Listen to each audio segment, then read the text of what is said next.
Привет, Таджикистан, привет, планета! Сегодня день радио, и мы решили рассказать вам о том, как мы на него попали. ба ёдам омад охири моҳи феврали соли 2010 лаҳзае ки ба аёдати устодам зани доно, зани оқил, собиқ директори генералии радиои Азия Плюс Парвона Ҳабибӣ рафта будам ва дар суҳбат бо шат гуфтанд: берӯз намехоҳӣ фаъолияти кории худро дар радио оғоз кунӣ? майл пайдо гашт ва оғоз кардам. ростӣ муддати чанд дар ҳаяҷон будам. бо мурури замон вақт гузашт, лек меҳру муҳаббат ба кори худ пайдо гашт. шукр аз он мекунам ки аз ҳамон сол тил инҷониб дар яке аз радиоҳои дӯстдоштанӣ радиои Азия Плюс ба ҳайси ровӣ фаъолият карда истодам ва муддати 10 сол бовар кунед дӯстон, он гуна ҳолатҳои ҳазлуомез зиёд буд ки бешумор аст. ин ба монанди яке аз агар ба ёд биёрам, ин ба монанди он аст ки лаҳзае ки фаромӯш кардем рӯҳиён, яъне ки хомӯш кардани микрофонро ва барбабарӣ ман аз сар суруд месароидем. ин ҳама овози мо мерафт. ман ин лаҳза муроҷиат кардани ҳастам ба кулли шунавандагони радиои Азия Плюс ва гуфтани ҳастам: ташаккур, ки бо мо ҳастед. шумо ки ҳастед, ба мо рӯҳиён як нерӯ ҳайда месозед ва мо бошад дар навбати худ дар хизмати шумо ҳастем. ид муборак бошад. На радио я попала совершенно случайно, вообще никогда об этом не думала и не планировала. Во всем виновата моя подруга, которая попросила меня и еще несколько моих однокурсников прийти и просто поучаствовать в программе молодежной.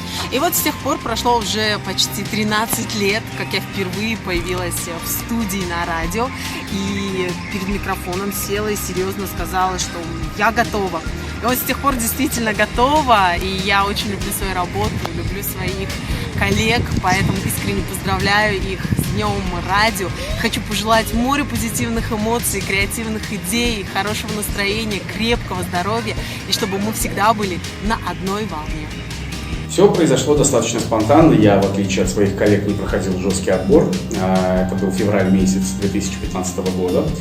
Было часа 2 дня. Мне позвонила моя хорошая знакомая, подруга Анна Косицына, и я как раз спал в этот момент. Она меня разбудила, говорит: Баха, срочно приезжай на радио. Я говорю: что случилось? Тебе нужна помощь? Она говорит: нет, просто приезжай. Я собрался, приехал. Меня тут же завели в кабинет тогда еще директора Парвона Ҳабибӣ. Ничего не подозревая, я присел, она мне говорит: расскажите о себе. Начал рассказывать о себе. И тут же она попросила меня рассказать о своей любимой погоде. Я рассказал о своей любимой погоде. И, собственно, потом поинтересовался, для чего все это нужно. Она мне сказала, что вместо Кирилла Камбарова, который уехал буквально за несколько недель до этого, они ищут нового человека, ведущего в утреннее шоу вместе с Дарьей Христолюбовой. Я подумал: о, прикольно, было бы неплохо, потому что мне всегда нравилась эта идея работы на радио, но, правда, никогда не пробовал себя в этой стезе.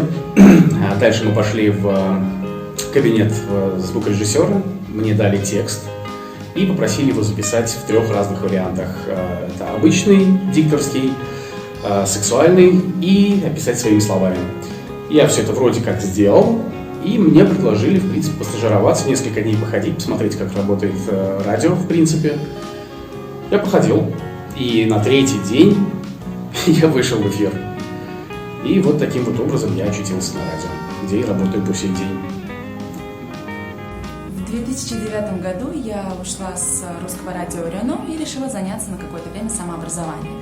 Я стала искать в интернете курсы английского языка, а наткнулась на курсы радиожурналистики. Какая разница, чему учиться? Видимо, так. Тогда я размышляла, потому что я заострила внимание на этом объявлении. Там было сказано, что по прошествии 3 месяцев лучшим участникам будет предложена работа на радио Азия Плюс. Я тогда подумала: у Азия Плюс это, наверное, круто.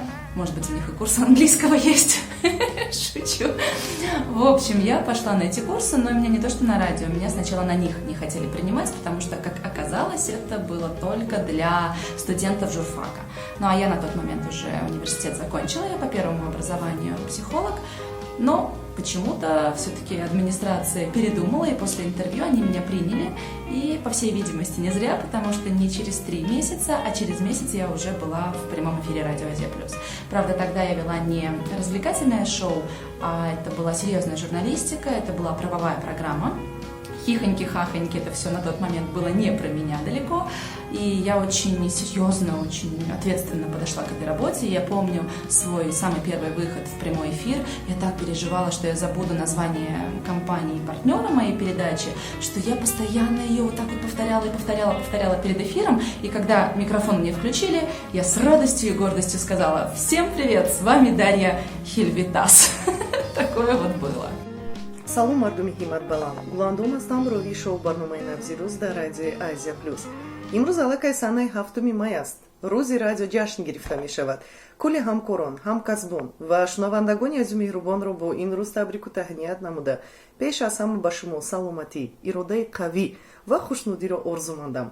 аввали рӯзи фаъолияти кориам дар радиои Азия Плюс. маро вазифадор намудам то ин ки дар бораи худ ҳазломез як тарҷумаи ҳол бинависам. нависондам, аз уҳдаи кор баромадам ва соҳиби курсии корӣ гаштам. ташаккур мегӯям ба роҳбарияти радиои Азия Плюс. кор барои ман чи аст? кор барои ман ин ба мисли истеъмоли як хӯроки болаззат, сайру гашт дар ҳавои тоза, пӯшидани як либоси зебо. кор барои ман хонаи дуввум аст ва имрӯз ман дар хона ҳастам. шуморо низ даъват мекунам то ин ки дар хона бошед ба хотири наздикону пайвандони худ. ва ин чойи кабудро менӯшам танҳо ба хотири саломатӣ. саломат бошед. ид муборак.